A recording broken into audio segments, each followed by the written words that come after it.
Hello. Hi. I'm Asper. Hello. Yes, and Nice I'm to Jerry. meet you.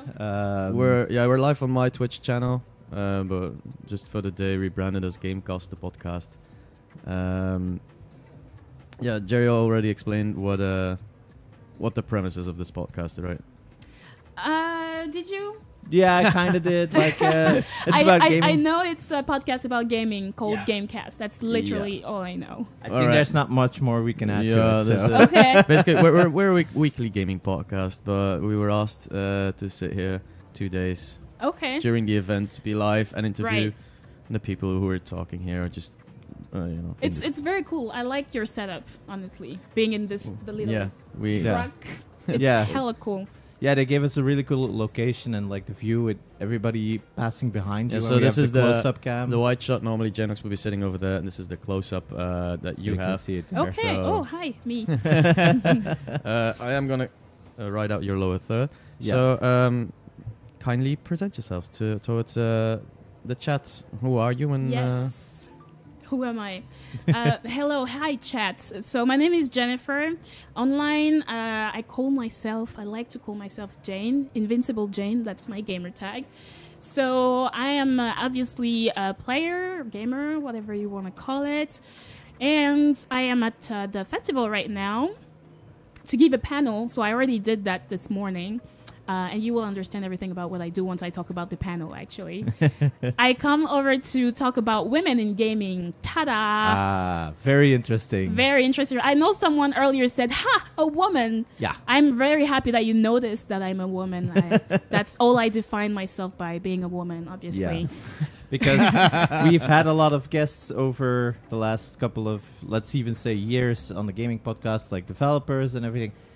And the amount of women has been not enough. Dramatically low. Dramatically low. Okay. Yeah. I also work in gaming. I'm also a game developer. Okay. Like for us, we're a small studio, but we're happy that it's growing, that the diversity is growing. I think we're now at 33% women. Nice. So we're getting closer This is and closer. above the what you call it? The medium. Yeah. The we're average. really happy Yeah. about that because, of course, the inside of multiple genders in the company just leads to more creativity, of course. I agree. But I think you can explain it much better than I can. I mean, I can try. Yeah. I can try for sure. So basically what I do, I'm a marketing consultant in gaming. So I help game devs promote their games, launch their games, create a community, build their community around their games. This is my professional activity. And on the side, I'm also an inclusion consultant in gaming. So I basically help studios make their games more inclusive, like make the content free of stereotypes. For instance, if you're thinking of only having very hypersexualized women in your characters, for example, I'll be like, hey, why don't we try to put it this way instead? Or if you're having a black character and, I don't know, you want to put them in leopardish clothes, I will be like, okay, that might be a bit disrespectful because, there's this, I try to bring, to keep authenticity in the worlds that people are trying to create, but for them to remember how it might be perceived outside. So I'm going to come and give my opinion, but they don't have to listen to me. They do whatever the hell they want. I come as a consultant to try and help them be free of stereotypes in terms of the content that they're putting outside, but still keep their creativity, because I feel like game devs want to be as creative as they want, right? They want to be free to do whatever the hell they want. And I also founded a non-profit, which is called Afrogameuses. So for those of you maybe who speak French, I'm French. Yeah. I came from Paris to be here today. And Afrogameuses, it's a non-profit and a community of black women in gaming. So players, content creators, streamers, but also developers, game developers, and people who own their own studios. And the whole point of it was, first off, to talk about sexism, because we are women in this industry, but also to talk about racism, because unfortunately it's something that exists as well. Yeah. And, it's been part of my experience, so it meant a lot for me to actually also talk about this and see that when I started talking about it, I had a lot of women come to me and be like, okay, me too. It happened to me too. This is how, people feel like I'm gonna talk a lot, so please stop me whenever you want. It's super interesting. Please continue. It's like people feel like just because we're online, then people can't tell the color of your skin or whatever. But it actually happens. For instance, for me, my name online at some point when it was an Invincible Jane was Ebony something something. And so for some reason, people could tell with the name just Ebony that I was a black person. Or if I start like playing a black character, for instance, also, people would come and start, saying the N-word and stuff like that, or telling me to go back to the kitchen related to the fact that I'm a woman. And, as a woman, you take this on for a while, but it gets tiring at some point. It's not because you ignore it, let's say, that it doesn't hurt. It doesn't, especially since I was a teenager when that would be happening. And I didn't have anybody around me to talk about this with, because I thought, well, it's just how it is, But as I grew up and I became this awesome adult, I was like, okay, maybe, because for some time I didn't play anymore, right? I used to play a lot of League of Legends. I used to play a lot of MOBA. I used to play... and there's a lot of toxicity. Now now it just sounds like your own fault. I know, it's almost like I was looking for it, right? Yeah. But I don't like thinking that League, which is one of my favorite games, honestly, it's one of my favorite games, but the community is just so toxic and it diminishes the experience so much, sadly, right? Yeah, and the sad part is that because of the toxicity, people who are not part of the League community, they're afraid of the game just because of the community. Exactly, and yet it's an awesome game, to be honest. I've tried to have some of my friends try it for the first time, and they are so lost. And so I'm really happy that I started playing. I started playing League in like 2009. So like basically 1 year. Yeah. 1 year after it came out, actually. So when there were like only 5 characters. Exactly. I used to play like AP characters, AD. I used to just do everything that you could possibly do back in the days. It was crazy, but I really enjoyed doing it.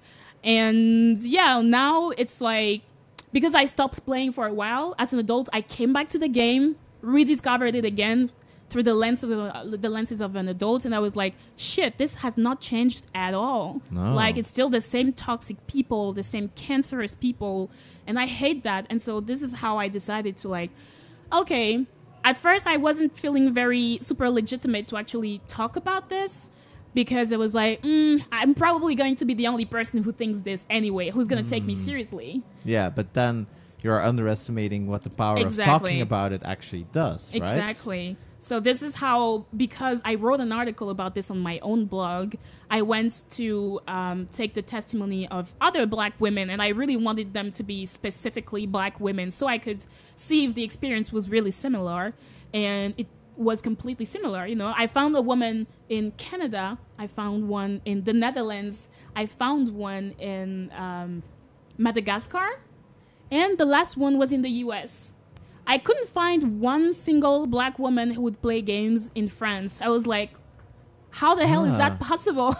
Why couldn't I find someone else there, Yeah, because there's like a big gaming community, like a black gaming community in France. Of course. Like, especially within all over the world, I think. The fighting game scene in France is huge. Yeah, like definitely. one of the best fighting game scenes in the world, if you ask me. And I know like a large part of that is actually a black community. So. Absolutely. But you will mostly see guys, right, in the fighting scenes as well. In esports in general, you will mainly see guys. And, that's okay. But for me, it was more like, why can't I find black women in France who play games? Which made me feel super lonely, This might be a very ignorant question from my end, but is it also like a little bit of a cultural thing that like black women gaming, that's not allowed by parents as much as black kids, like black men? So I don't necessarily think so. I think that there's a lot of things to be taken into account in here. It's not that we don't play. I'm the proof that we do play. And there are 600 people in Afrogameuses community right now, which is also a proof that there's a lot of us who actually play games. I think there is this maybe expected stereotype, because a lot of black women are like super feminine, super into, I don't know, makeup and stuff like that. And so maybe people wouldn't expect us to actually be in that space. But the truth is that we really are. but I think boys are usually more encouraged to play games than girls are. Yeah. For instance, if we talk about African family, not necessarily French African, but really African, a lot of women who play games hide because it's seen as something so unserious, right? It's perceived as a waste of time, and boys will not necessarily be encouraged to play games, but they will be encouraged to do something with their free times, when girls will be more encouraged to like do the dishes and take care of the of the house and stuff like that very early on, actually. So I feel like disparities come from there already. And usually when people buy consoles to their children, they will buy it for their boys, not necessarily to their girls. Yeah. And yeah, they'll be like, focus on your studies, etc. Games are not for you, games are for boys, etc., etc. And this obviously has like consequences. And how did it start for you? Like, how did you get into gaming as a kid? It's actually a funny story. So I'm French, and but I wasn't born in France. I was born in Benin, West Africa.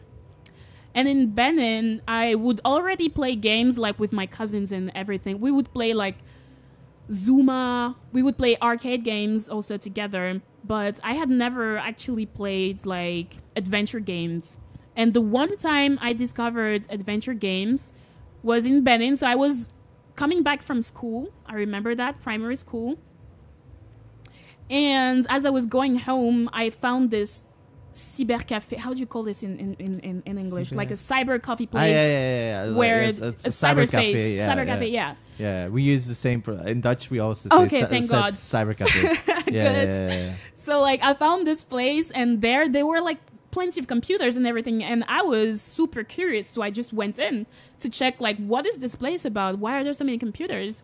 And the owner, because it was empty and nobody would literally come in, it was in the early 2000s or end of the 90s, right?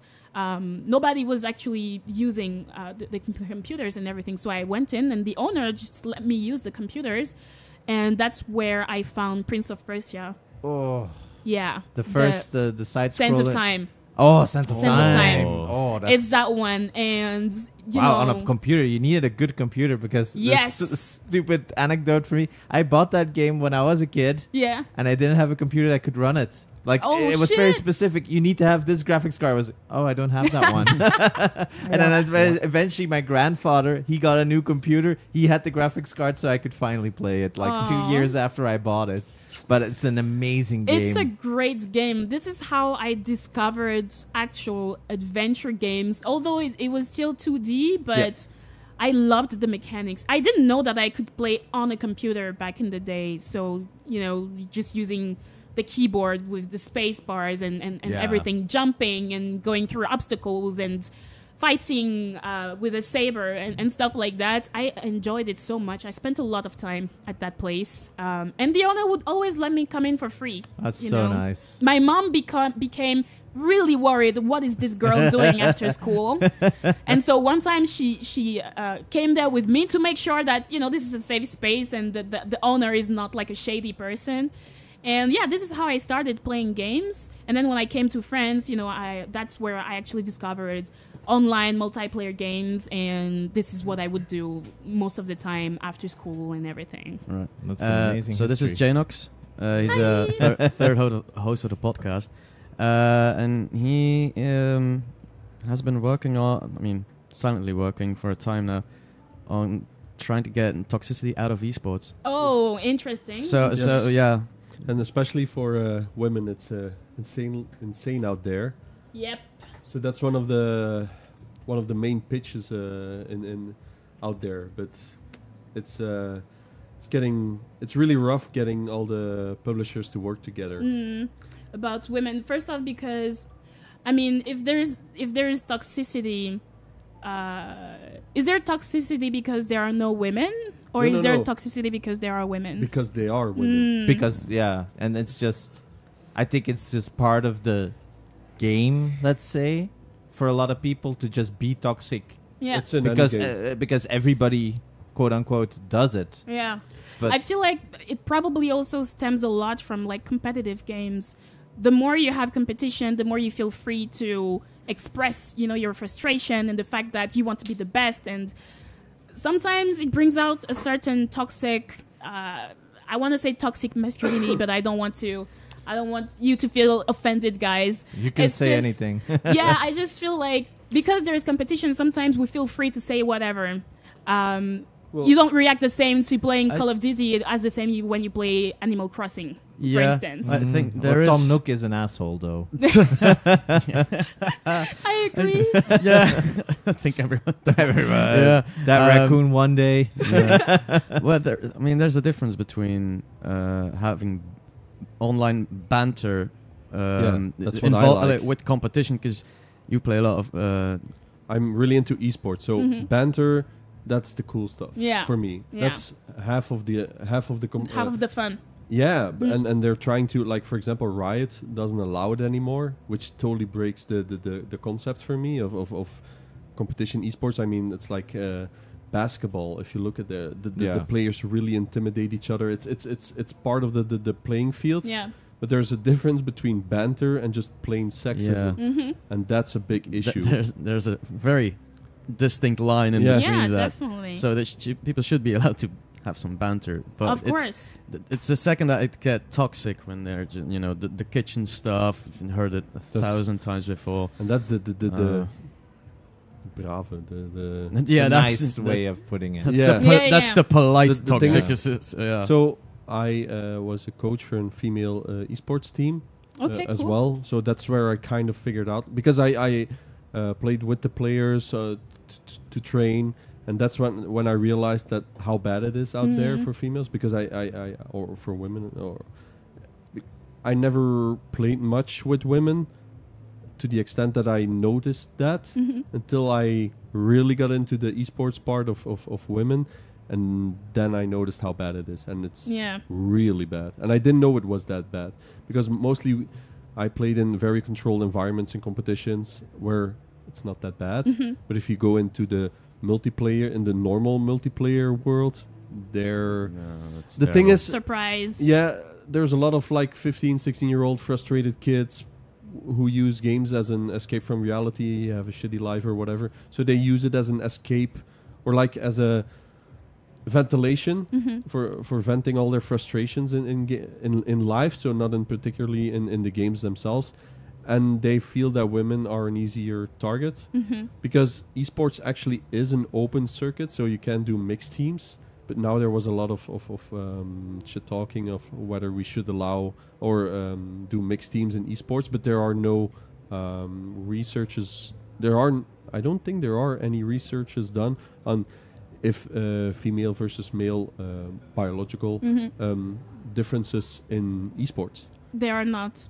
Well, there are no differences. Yeah. And that's why, people always come over saying, okay, but we shouldn't try. And it's normal that there aren't many women in esports and in gaming in general, because we only take the best and then that's it.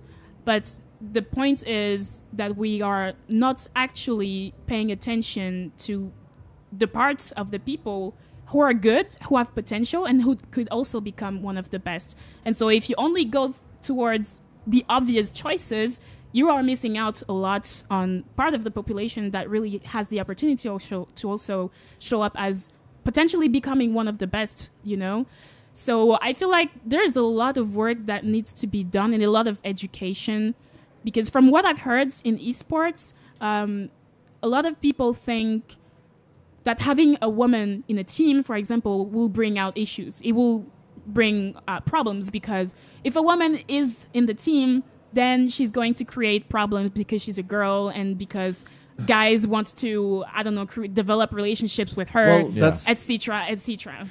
I totally understand what you're coming from. That is an issue, because like I said, or what I was trying to imply is like all these guys, they're really frustrated in real life because and awkward, you want to say. And awkward, they can't get girls, so they find common ground with this woman, so they automatically think, okay, this is flirting. Yeah. So that's a really big issue. Yeah. Because I just wanted to say one thing is that there are more women in gaming than men, but then we see gaming in the global scope. Yeah, in gaming. Yeah, Like, in not esports, female in gaming. players. Yeah, it's actually equal. It's 50-50.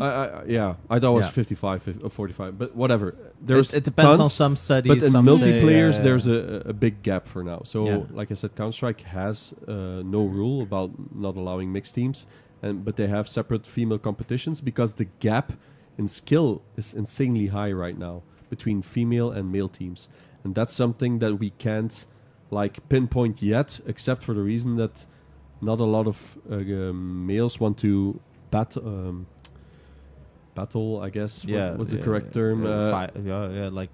Compete versus females because they're not as good. Which is true. They're not as good so far, but you don't give them the opportunity to become better. So it's like this circle you can't break. Yeah, they're not as good for reasons also because we don't go from the same opportunities of playing games in order for us to become as good as men. Like we were talking about it earlier, maybe you started playing games from a very early age. Maybe you had the financial means to actually get a great computer to actually do it. Maybe you were encouraged, I don't know, to play games, and maybe I was told to go into the kitchen and do the housework and etc. So obviously I am late compared to you, but if I want to get to the same level as you, then I need to get the opportunities and the chances of someone actually believing in me and giving me the chances to get there as well. Yeah. So can you please tell me what you do exactly? Because apparently I missed something. So Oh, you did? You missed something? Okay. So I am a marketing consultant in gaming and also an inclusion consultant. So I help studios make their gaming content more inclusive, free of stereotypes, like I said earlier. And I founded a non-profit called Afrogameuses, which is a community of about 600 black women in gaming. So we do work in esports, streaming, and with game dev professionals as well. And the goal, is for us to bring opportunities for these people who are underrepresented in gaming, for them to thrive, to take their space, to get the money too. Yeah. Money is a big issue. Well, because with the talk that we had earlier about the gap with the esports, it's actually the same in motor racing, like in race driving.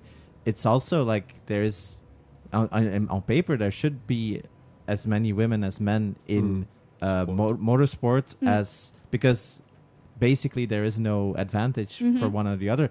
But there they say, like, there's just less girls in a young age coming into the sport. And there's always a drop-off. Like, if you have 50 boys, maybe one of them turns into a professional race driver. But if you only have 5 girls, then you have, like, 0.5 of a...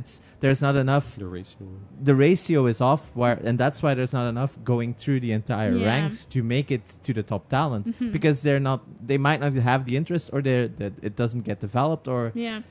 when they come into the sport, it's already, as you say, at an age that's actually past the prime to get into it. Exactly. And develop those skills. Maybe that will start changing the day, first off, we're going to not... only buy car toys for boys and Barbie dolls for girls. I mean, it seems very old-fashioned, right? But there are still a lot of people believing in this. Part of my family is doing that, and I fight every day. My sister was concerned the other day because her 3-year-old child, a boy, is calling himself a princess. And so I was like, that's okay. Fine. Like, he also plays with cars. He also does stuff like that. So you shouldn't worry. But she's like, yes, but I'm worried. What if later on he wants to, I don't know. He says that he's a girl and everything. I'm like, why are you worrying about this right now when the child just wants to have fun and calling himself a princess is really not going to mean that he actually wants to become a princess. So right before my first son was born, everyone was like, so you're going to train him to become an esports athlete? Because I'm really into esports. And I always told him, like, I don't care what he wants to do. I said if he wants to go do ballet, I'll be there watching ballet. I don't care as long as he has fun. I would strongly no. I hope he doesn't, because he will get bullied. bullied. Yeah. So it's not that I don't want it for him. It's because I know what the real life implications. So that's a big difference. Yeah. So I understand. And it's the same with women as well, as where girls might also get bullied because they're not doing, as you say, like the beauty stuff and everything. I'm gonna throw a really controversial thing in here, and it's not because I don't believe in it, but because I think it's really interesting. So right now in the esports scene, in Counter-Strike especially, there are some issues, quote unquote, with transgenders in the female teams, because the skill level is way different. Yeah. So that there's a lot of talks like, should we also like put up rulings there, and it's really complicated. I understand in the physical sports, there's a difference mostly, but then in this case, that's why I asked like the studies about it, because I think it's really interesting. But it's super hard to. It's really tough. I try to be inclusive as much as I can, but it's just I also want to know the science behind it. So I feel like we can't always have all of the right answers, right? Agreed. Especially regarding this type of topic. I am part of the people who believe that trans women are women, you know. Oh yeah. And I am trying to create a space where people feel safe being themselves, and people can just feel nice and well and good being part of gaming, right? Because I truly believe, and I know you guys too believe, that gaming is for everyone. Everyone should feel included, right? So I would understand how some women would feel threatened by the fact that a trans woman is part of their team, and that the skill level is completely different. But I also believe that we need to own what we think on that subject, on that matter. You know, you don't go half-half. Like, if you believe trans women are women, then that shouldn't be an issue for you. And then you should keep going with that. But if you find an issue with it, then maybe you actually don't believe that trans women are necessarily women. And that's maybe where the deconstructions should start coming from, you know? So I'm trying to put myself in the place of the competition that believes that this is a an unfair advantage for them and everything. But yeah, I can't take the side of it being completely unfair for them. Because the current world champions are of the female Counter-Strike scene are from the Netherlands. Yeah. And they had 2 transgenders in the team. So a lot of other teams were like, yeah, but it's not really fair, because their skill level was already way higher before the transition, or I don't know what the correct term is. And so I find it super hard, because I want to, like you said, I want to be inclusive, but I also want it to be fair. So I have no clue what to think. That's why it's an open question, and I know it's controversial, but I think it's honestly, interesting. it's a tough question. I understand it, but I also think, you know, there are instances in sports where women have a high level of testosterone, and then people believe that it's an unfair advantage in that case. So if you take the comparison, it can happen whether these people are trans or not. You know, so that's why it's becoming less and less of an issue for me.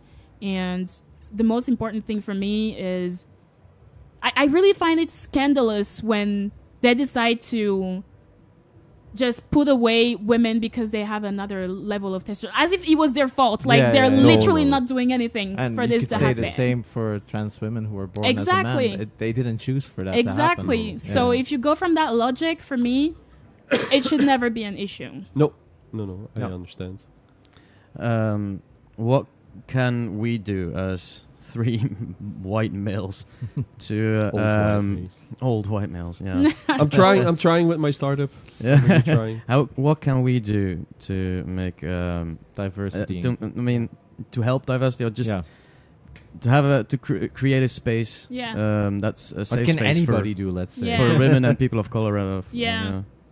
I mean, for me, I feel like it's very obvious to me, but I like to say it, you know, so that people know about it. But I feel like, first off, talking about it is always like a huge step. I feel like as allies, if you want to position yourself as allies for women, people of color, queer people, etc., it's important to also speak up, you know. If, I don't know, you're streaming and all of a sudden somebody says something really inappropriate in your live, in your chat, I feel like streamers have this responsibility, for example, to educate your people who are looking at you, who are watching you, interacting with you, to tell them, okay, this is not cool, and this is actually not acceptable on this stream. I stream myself, so this is something that I try to put forward a lot. But as just individuals, I think it's important to just speak up, you know, against sexism, racism, every ism that exists out there. True. And because if you don't speak up, you're almost becoming an accomplice, you know, and nobody wants to be part of it, obviously. And keep just learning about it also, like deconstructing yourself or teaching yourself more about the topic. Don't necessarily expect other people to come and break it down for you. If you really don't know about this and you want to be more educated in the topic, you need to be proactive also and do your own research, right? Yeah. That's how I feel. When I don't know about a topic, I just Google it and I'll be like, okay, here are 500,000 links that I should check that Google is giving me right now. There's literally a lot of free resources out there for me to teach myself also. But if you ever feeling unsure about what to do or how to do something, or how to be better in that sense, there are still always like organizations that exist to help you out with these. A lot of the time I feel like we feel very lonely, like we feel insecure about saying something, or we feel that we might say something wrong, and I completely understand that. But I also believe that it's always better to speak up and do something than being passive, because then it makes things worse, you know. Well said. A lot of people don't expect it from me as well, because I'm more of the esports competition guy who shouts a lot, you know. So a lot of people don't know that I'm actively researching all these things, but it's so complicated to, especially as an old white man, to have an opinion on that. Yeah. So it's I really try to benefit everyone, but it's so important for you as an old white man, like you said, to actually talk about it, because who has the power in our society? It's old white men, sorry to say. No. So we need you to actually speak up and talk about it, and that's how allyship actually works, right? So I think it's cool that you didn't even know who you were taking here. No, it's all just of a sudden, and then I come over, hey, women in gaming, diversity watching, here we are. And everybody has an interesting story, and this one is an amazingly interesting story. Thank you. But that's also the luxury that we have as podcast hosts. If we don't if we don't know anything, we have the luxury or the pleasure that we can always invite people to come and educate us and educate our listeners as well. That's the whole point. Yeah, and I love that. People expect us to know everything, but we also try to learn and research everything. We cannot pretend that we know everything. I mean, we can pretend, I don't know everything myself. You know, I keep learning every day. It's just like work. Because what's interesting with me, what's important to me is that I work in this specific topic with my nonprofits, in my very own area of work, which means when I do marketing, I also take that into account, you know, when I work with studios, etc. So I try to like preach that stuff to people, but I'll never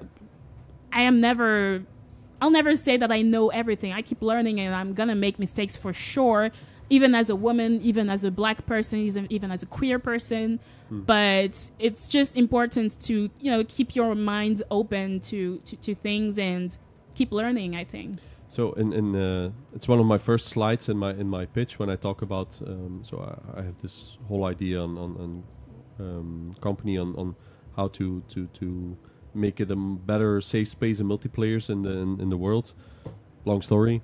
And it's one of my first pitches. Is like, you guys have no idea how bad it is out there for women specifically, and just like you said, for to avoid any isms out there, and on how to battle them. And then you see all the people with the money, with the investments, they all go like, ooh, this topic already. We just started this pitch, you know. But I think it's one of the main selling points, because I'm not gonna mention any names, but I had a really big company interested, and there was a woman in the board, and she was like, "Fuck yeah, let's talk about this." And then the others were like, "Oh, okay, so let's talk about it." So that's what I always try to do, is I really push this topic, because I think it's super interesting. I know a lot of female esporters from back in the day who've been doing this for, say, 15 to 20 years, and they're all asking me like, "So how far along are you?" Because it's still a shit show out there, and but it's so complicated to get through to all these studios. I'm really trying, but it's not easy. It's hard. And, you're a guy coming into that space talking about it. So imagine being a woman coming to the space and actually trying to have this conversation. It's funny because earlier, so I gave my talk, which was about not just hiring women in gaming, but also supporting them in the industry actively. And before I gave my talk, there was another panel, and some students were leaving the room. And I didn't know that I was going to be the next panelist. And one of them started saying something along the lines of, "Oh, are you actually going to stay to watch the next one? Like, women in gaming? Who's interested in that? Who wants that?" And I was like, of course, I didn't say anything, but I wanted to check and see what they look like, just so I would put a face on them. But it just reminded me of course, like... We're not there yet. We're not there yet, and this is the reason why I'm doing these talks, 100%. Why they're necessary. And usually the hardest part is having people who are already sensitive to this subject, but how do we reach out to people who are definitely not, and not necessarily change their mind, but at least inform them about how bad it is and how to do better.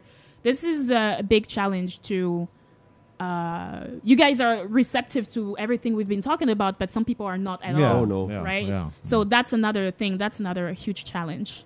Yeah, some people are very scared of change because then they think it's being taken away from them. But that's why I do this, because I know I can be quite convincing, and I am the big white guy who's gonna breach into the space and like, "Yo, we really need to talk about this," because let's say I'm a woman or someone like yourself who go into this meeting, a lot of these guys will be like, "Oh no, another woman coming to talk about this topic," which is totally not... It's unacceptable. Yeah. So that's why I try to plead.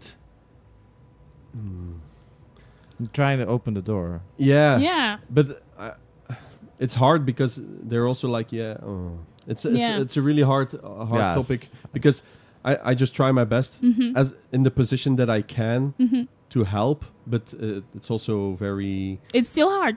Yeah. It's still super hard. But it's not only that, it's also like, I understand that women want to do this themselves, but it's like just trying to fill the gap, fill the void a bit on the gaming studios versus how it is right now. Yeah. But it's a super complicated topic. Yeah, but what you're doing is being an ally, and that's the role of an ally. But, so that's a good one. Yeah, I need to remember you should be happy to do that, to being in the position of actually spreading that message out there, because we need it clearly. And if I don't have the possibility to enter that space, I would hope that someone like you who has that possibility goes out there and actually talks about it. So yeah, I feel like that's a good thing. A lot of people are speaking in Dutch. What are you guys saying? Yeah, they're fighting, really. They're fighting? Yeah, I'm sorry about that. There's what would if there were games made specifically targeted towards women, would that benefit the whole ecosystem, or would that just divide even more? If there was like a game that you would like a shooter, and you only women can play it, would that be a good thing or would that be a bad thing? I don't necessarily see it as a good thing. No, because I mean, if we already have half of the population playing games, we don't need to have games dedicated to women. Although it's something that exists already. Like, I don't know if it's really a thing, but in France we have a categorization that's called games for girls. Yeah. So, for instance, the beauty stuff, especially for young girls, with the beauty stuff, the hair, cooking exactly, mama, all exactly. those, like quintessential, like Yeah. dress up things, all those things, which also in that way is already very limiting to say like, oh, this is what girls should play. Yeah, and you'll see a lot of pink stuff everywhere. I'm like, I don't necessarily like these things, but I understand that some people are interested in them. That's fine. Like, people are interested in all kinds of stuff, but I don't think it would be ideal to make games targeted at women. I'm not even sure that means something, because we are interested in everything. We play FPS, we play adventure games, we play strategy games, we play fighting games. So there is no need to actually make games dedicated to women, if you ask me. However, there is a need to create more representation in games that we create, because if you don't have women and people of color, then you're basically almost saying that we don't exist in those spaces. And that's what I think is really hard. Or if we do exist in games, then, we also want to be represented accurately and positively. Usually I ask people, okay, can you give me the name of 3 black female characters in games who have the main role, who are the main characters, right? That you can play, that are not stereotyped, that are not hypersexualized. Yeah. I know a lot of games, Uncharted, but I think Uncharted is one of the. Well, you have Maureen in Last of Us, and you have Nadine in Uncharted. Yeah. Even you cannot play with Nadine.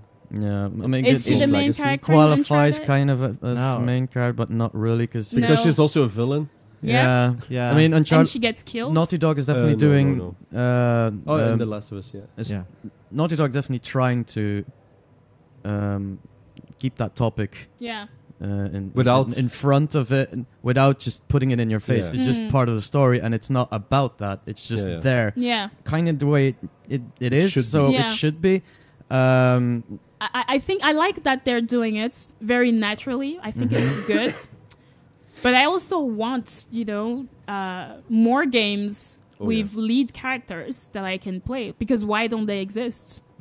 Why can we create monsters and everything unimaginable possible, but when it comes to reality, it's so hard to make? Yeah. And do you think games with character creators, let's say a Starfield, let's say like Monster Hunter or whatever, where you can make your own character, is that like already a step in the right direction? Or that is definitely going in the right direction, because I feel like players have been very vocal about this.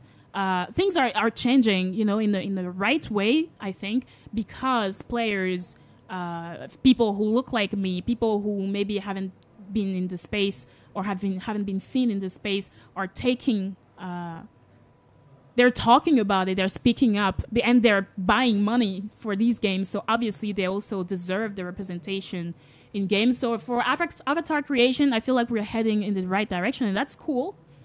But it's also normal, like, to be able to have darker skins, to have, different hair textures, different face traits, etc., etc. That's normal, because you have character customization possible. And one of the bigger challenges, especially still as a developer, and for a lot of developers, is actually black hair. Yep. Because it's a very difficult task.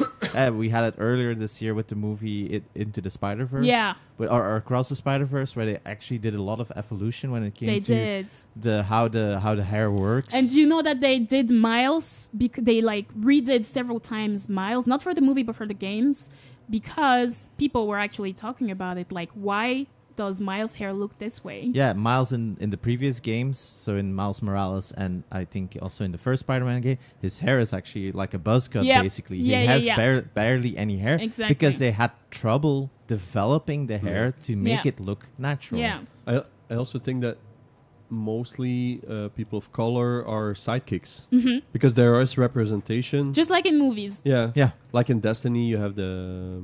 Savala? Oh no, it's only his voice. God damn it, just gestorven is. Yeah, Lance Reddick. Yeah. But then you also have the other commander. It's in Horizon, sorry. Horizon, Horizon, there he is. Var?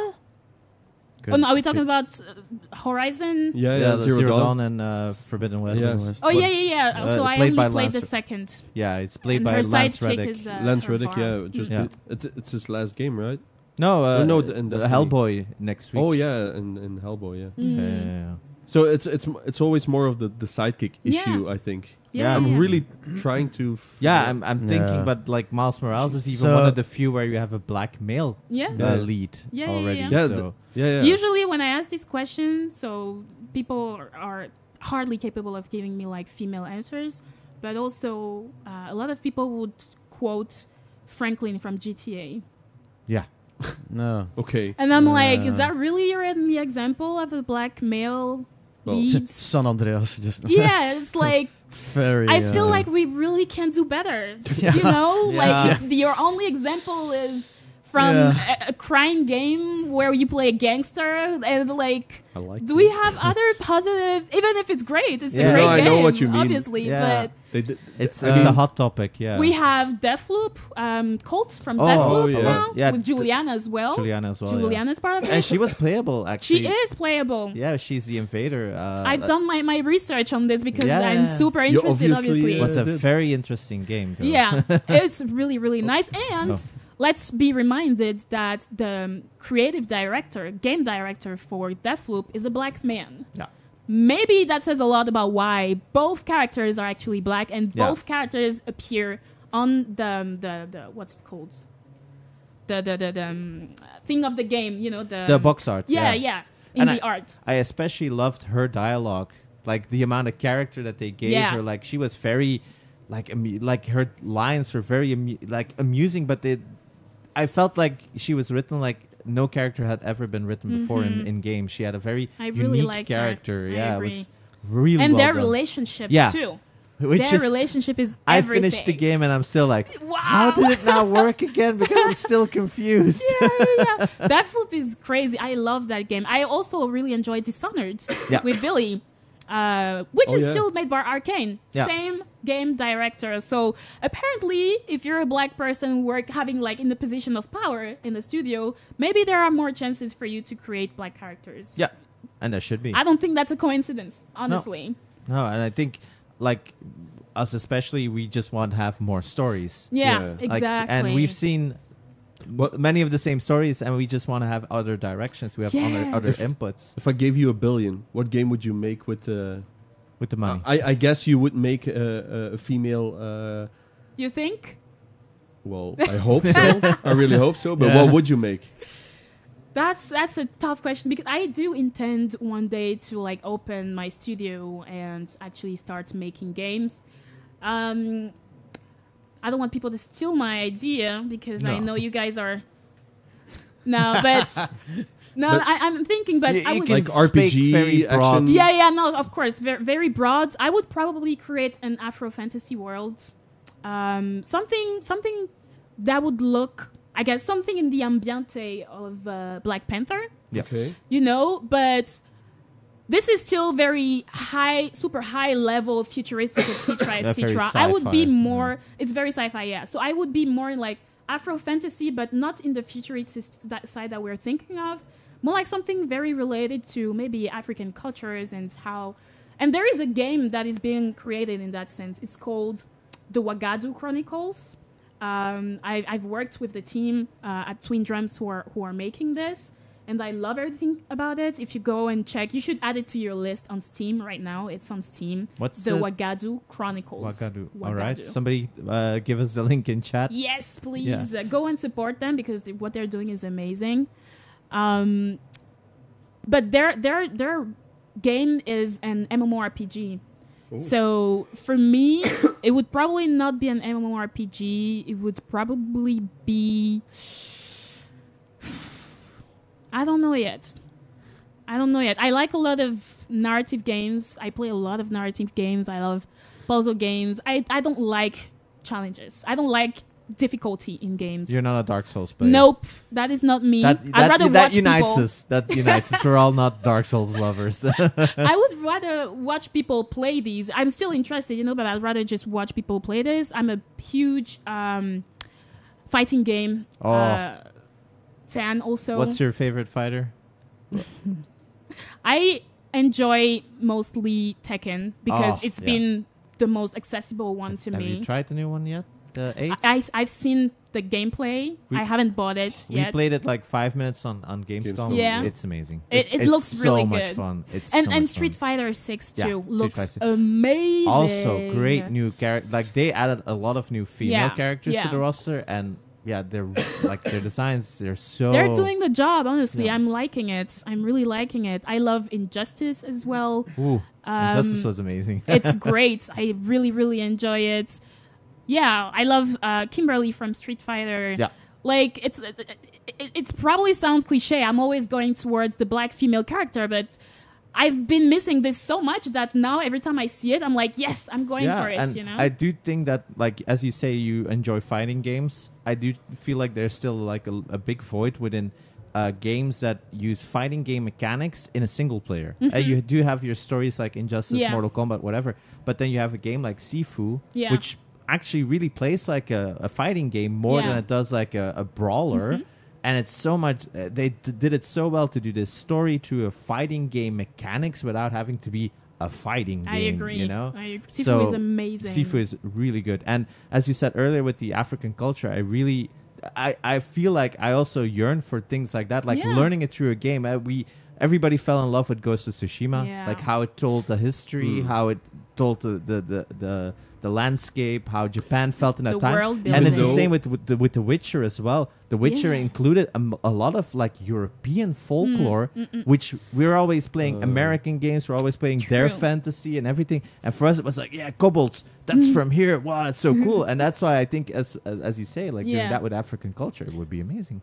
I feel like gamers in general are yearning for something original, something we haven't seen before. So if I had the opportunity to make a game, I wouldn't only want it to be only about, African cultures, etc. I also want it to be unique in the storytelling, in the gameplay, in what we actually have to offer there, I just realized in the DLC of Assassin's Creed 3, Assassin's Creed Liberation. They said it in the chat as well. Yeah. No, it's not Liberation, right? It is. It was originally the PS Vita game, but then they they made played it that one, but then you have the DLC. Oh, with the slave trader. That's Liberation. In the 3, with Aveline de Grandpré. Yeah, I know, but that's the PS Oh Vita yeah, that's game. the PS Vita. There's a separate DLC where you play a black male, but I forgot the name. Oh, the Adewale. Yeah. In Black, is it Black Flag? No. What's it called? It's one of the Assassin's Creed. No, it's the Freedom Cry. Freedom Cry. Thank you. Yeah, that's the one. That's the one I finished. AC4, they say. Yeah, it's the 4. It's Black Flag DLC. It's Black Flag. Whatever. I have another a question. But so that's the only one I could think of. After all so you've been thinking all that time? Seriously, super because hard. Wow. Because I remembered like, hey, I played the game. And you have Vampire the Masquerade Silk Song, which has a black character on the cover, but I'm gonna let Espe. That's true. But I haven't played Silk Song, so I don't know. There was a question in chat I found very appropriate. You're in marketing and also an inclusion consultant. Mostly marketing decisions get made by predominantly white people who probably see like as a marketing decision it should be marketed towards white people. Is there, I mean that has been a thing, is there any evolution on that, a positive evolution since you've been working? Do you see anything changing? In terms of marketing, I see that there's definitely a lot of washing happening. Just as what we would see a little bit on Netflix, where we promote a lot of content, movies, series, TV shows with more diverse people, right, that are represented. Some of them are really good. Like, although it's washing, it's diversity washing, which means that it's not being done sincerely out of sincerity, but rather for the figures and to attract the right market, to hit the numbers. Exactly, to hit the numbers, and it works clearly. It's still out there, and I still think that it's okay because it's a way for us to start getting there. Maybe even if it feels like forced, it still has an impact. That's how I try to see things, because then it makes like maybe little girls, little boys out there see things that I haven't had the chance to see before. So in that sense, I'm still grateful for it. Yeah, it's better than nothing. Exactly. And we start there, and maybe later on things will be done more naturally, you know, if it keeps going. I have to go back to Spider-Man again. Miles Morales isn't just Black Spider-Man. Yeah. He has his own story. Exactly. It's not that they just made Peter Parker black. Yeah. He has his own and struggles that's what we and his own enjoy. story. Yeah. Yeah, That's exactly. what we enjoy, instead of necessarily putting a historically white character becoming black, for example. I'm a bit... Yeah, I know it's tough to say. You it's want tough. your own story, Yeah. but you also want representation. Yeah. And sometimes you say, the washing does get the entire movement one step forward. Yeah. And we're stepping in the right direction. Yeah. But you want your own story. We definitely want our own story. And if I take the example of what she's called, The Little Mermaid. Yeah. With Halle Berry. I never remember her name. Halle Bailey, I think is her name. Yeah. I saw there was a lot of controversy, right, about her presence in her existence. And the same goes for Lord of the Rings with the elf who is black. Same goes for Game of Thrones, I think. Also, the Targaryens in the House of the Dragons. Exactly. Yeah. So these are examples where people scream diversity washing, etc. I probably have to agree with that. It's probably diversity washing, but when it comes to The Little Mermaid, for example, I also think they didn't just come and cast just anyone. You know, apparently, if you want to become like the lead in a Disney movie, you have to be someone. Like, you have to literally be super talented. They don't just cast someone because they're black, right? Halle Bailey, the actress, she is phenomenal. She's a phenomenal singer, and she has a lot of charisma. She was hired because she was fit for the role. Yeah. You know, and if they had someone, and turns out she was black too. She literally made the casting people cry while singing and doing the role. That is why she was casted, not just because she's black. And that's actually a bonus because, I mean, The Little Mermaid already exists in the white version. The movies are still going to be there. Yeah. They are not going to go anywhere. So there is no lack of representation of the white and it's an imaginary mermaid. thing. And it's a fictional character. Mermaids aren't real. Sorry that I spoiled it for everybody, but it's not like we say like, what? Damn. Yeah. And the same goes for video games. I mean, to come back to your question, which I totally forgot, in marketing, I think they are putting more... They are also doing more diversity washing, but it's the same thing for me. It's so that we can evolve, we can get somewhere. However, you know, sometimes they do it and it still doesn't work out. And in that case, it's like we all can smell it 1,000 miles away, and then we disagree with it, obviously. I just love the fact that someone with the nickname Real Life Mermaid just came in. Said, excuse me. I'm sorry. This is your house. You do exist. Sorry about that. Yeah. Oh, wow. This has been an amazing talk. Yeah. I don't want to take up more of your time, or unless you still want to continue. I will have to go soon, sadly. Yeah. I think we already took a lot of your time, but I think this was a very insightful, very interesting talk for not only us, I think for everybody watching as well. It has sparked some interesting conversation, and it doesn't always translate to text, which is why people were just misunderstanding each other and then started fighting. But it's already. I'm so used to it. Like, I'm not even surprised. I hope we didn't disappoint you. You did not. No, it was a very pleasant surprise for me. This was not planned at all, so I'm just happy that you gave me also the opportunity to talk about this. And it's always cool. Like, I love having conversations with people about this and learning about different perspectives. And your knowledge is insane. I just appreciate that it's a conversation and not a monologue. Oh yeah. I hate that. To be honest, if I wanted to have a monologue, I would go and have a panel out there. You also stream? English, French? I mean, I do both, but mostly French. If they are English-speaking people, of course. On Twitch as well. On Twitch as well. My name on Twitch is Invincible. Well, that's the Instagram. There you go. Wow. On Twitch, it's the same. So everybody here who's in the chat, it's actually not the same on Twitch. There's the underscore between Invincible and Jane for Twitch. So everybody can start following you there. Thank you. I mean, it's a small channel that I have for me, but I also run the Afrogameuses Twitch channel, which has much more following. So don't hesitate to follow both. I've seen the link pass. There we go. There we go. Shout out. There you go. Thank you. I've seen the link for Afrogameuses.